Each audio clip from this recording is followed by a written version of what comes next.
Today we're going to do the solo from Brad Paisley's She's Everything, a great little tune off of his 2004 Mud on the Tires album. Now anybody who listens to Brad Paisley, whether you like country or not, you got to admit he's a monster player. And this particular solo isn't all that fast or anything like that, but it really shows he has a lot of grasp on bending notes and stuff like that, real musician. Well, we're going to go over it pretty much note for note, at least as far as I know it.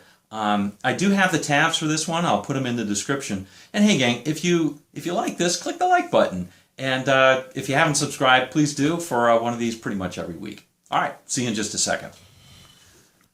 All right, gang. First, let's talk about the sound. Brad Paisley has a characteristic sound, so I think it makes sense to talk about it. All right, and we're going to talk about his song, the solo sort of sound that he's playing. Now, Brad Paisley uses Dr. Z amps. I've never played one, so I don't know exactly what it sounds like, but I've been told it sounds like a Vox AC30. So that's what I've got on my modeler. I've got the treble put up to about 7. I've put that up. I've got the mid-range cranked quite a bit. I've got that up at about 9. And I've pulled off on the bass, maybe 4, 3.5, something like that. Gain at about 6. So again, you want to add treble. You want to add quite a bit of mid-range. You want to take off a little of the bass. Gain at about 6. Not too much gain. All right. In front of that, I've got a compressor just to round out that sound a little bit. And then afterward, I've got a, after the amp, I've got a delay at about 200 milliseconds and mixed in around 15%, just a little bit. Now, a lot of people put a chorus in there as well. I didn't do that for this. Those are basically that's it. An amp, in front of a compressor, and back of it a little bit of delay. It's a pretty simple setup. So that's that.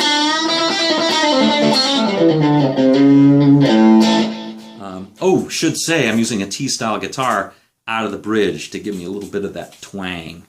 Whatever you use, definitely want to go out of the bridge pickup. All right. Let's talk about the solo now. Now, the chords on the solo are very, very simple, and they're just C, A minor, F, and G. All right, and they're old 1, 6, 4, 5, and you might recognize those if you played Heart and Soul on piano when you were a kid. That's it, you know. Those are the notes, or those are the chords. Now, all of those chords are diatonic to, or that chord sequence is diatonic to C major. So consequently, the solo will be in C major pentatonic. That's going to help you think about it. If you think of this as in C major pentatonic, that's going to work for you. All right, let's go on to the solo now. Now, we're going to learn this in 2 chunks. So here's the first chunk, all right?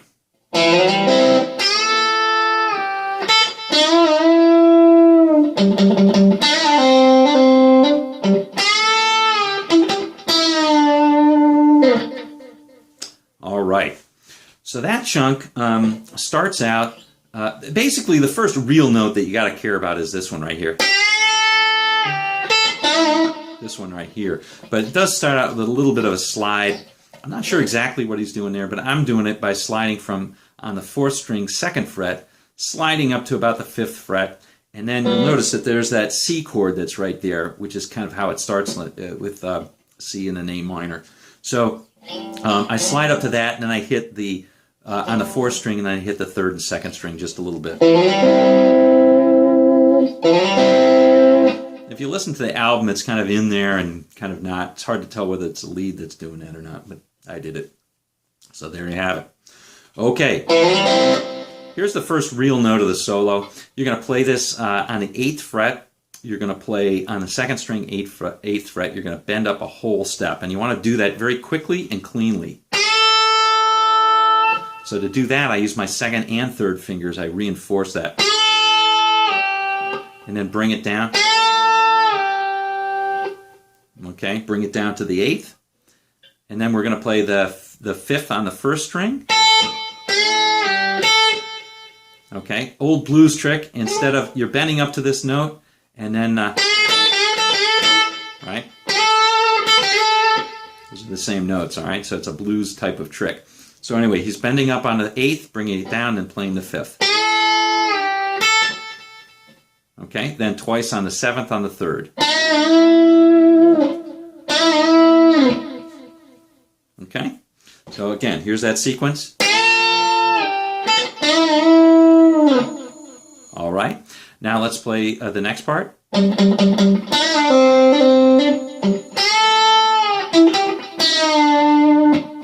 All right, so it starts out by playing 4 little chunky notes, and you want to palm mute on these if you can.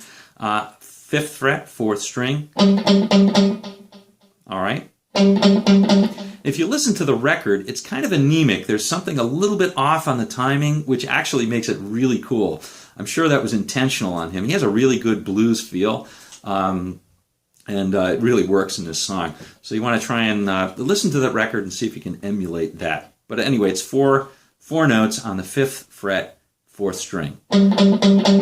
All right, and then we're going to play this little sequence.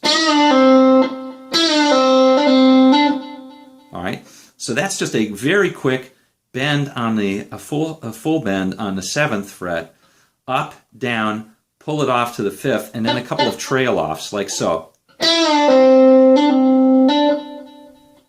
One more time. Okay, and again, it's a touch thing. If you listen to it on the record, you will get it. It's not so much important that you do it exactly, really. It's just important that you get the feel when you're going through it. Oops. All right, here's the last part. All right, so this one it starts by playing 5th fret, 5th fret on the 4th string, and very quickly thereafter playing the 8th and bending it up full. And you got to bend it up quickly, no anemic bending on it. You don't want to bend it like a rocker, you want to bend it like a country player. Bring it down, and then play 5th, this on the 2nd string, 5th, 8th, and then you play the 7th, and you're going to do a pre-bend on that. So you're going to pre-bend it before you pick it, a whole step, and then bring it down to the 7th, like so. It takes a little practice to get it down well, but it sounds a lot different than this, which is not what he plays. Okay, and I'm not sure whether he's using a bender. He does a lot of B bend. I think mostly uses G benders on his guitars, and I'm not sure whether this is or not, but it's good technique in any event. All right, so here's the whole first part.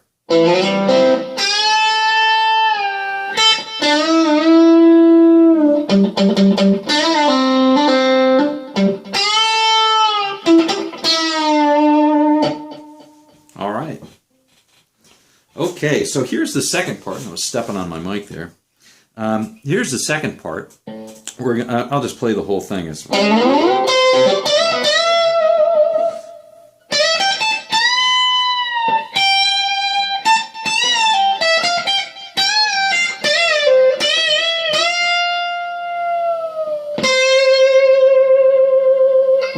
Okay, so that was close enough for jazz anyway. So what we're going to do is I slide up on the 4th string from around the 7th, and I use my first finger because I'm going to slide up to the 17th fret, way up here. Okay, and you can play the 4th and the 3rd. That sounds good. Actually, it sounds don't do that. Sounds good just playing the 17th all the way up. Okay? So you slide up to the 17th, and then you play the 17th on the 3rd, and I play the 17th back on the 4th. I don't know if he actually does that, but that's kind of more of a bluesy sort of sound, so that's what I do. And then you're going to play the 19th and play 2 quick bend-ups. On the second one, you hold it up and give it a little vibrato. Okay? After you let that kind of settle down, now we're going to play this. Okay, and that is sliding up from the 15th on the second fret, or on the second string, sliding up from the 15th to the 17th, and then 15, 17 on the first, and then bend up a whole step on that 17th. Let it down slowly, and then play the 15th and give it vibrato. Okay, here's the last part. Oops.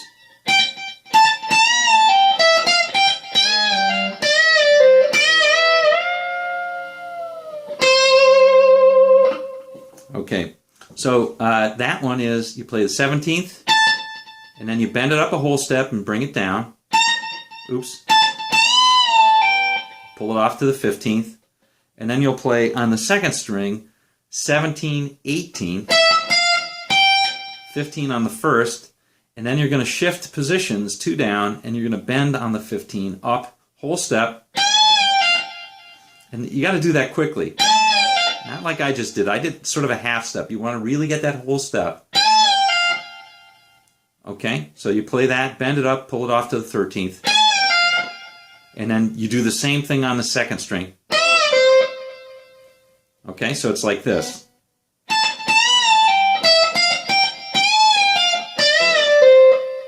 All right, last part is this.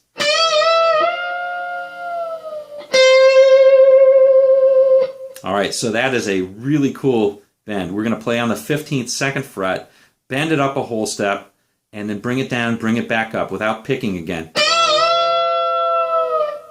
Okay? Now we're going to overbend it. So that's a whole step. That's, in other words, 1 fret, right? Or, I'm sorry, 2 frets. Now we're going to bend it up a whole 1.5 steps. So that's an overbend. We're going to bend it all the way up to the a third one. So it's sort of like this. And now I have to thwack it again, although I try not to. I try to get the sustain, but it's really hard. So the first 2 are this.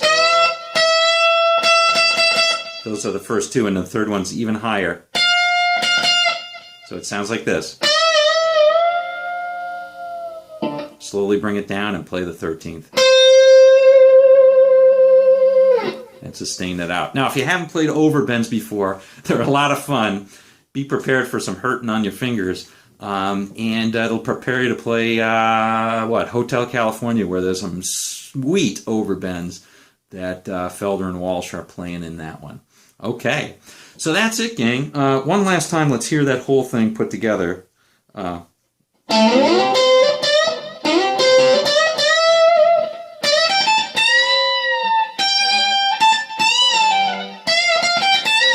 Oops.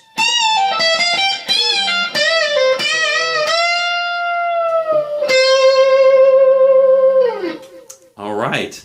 Well, that's it. Hope you enjoyed this one, and we will see you on down the road.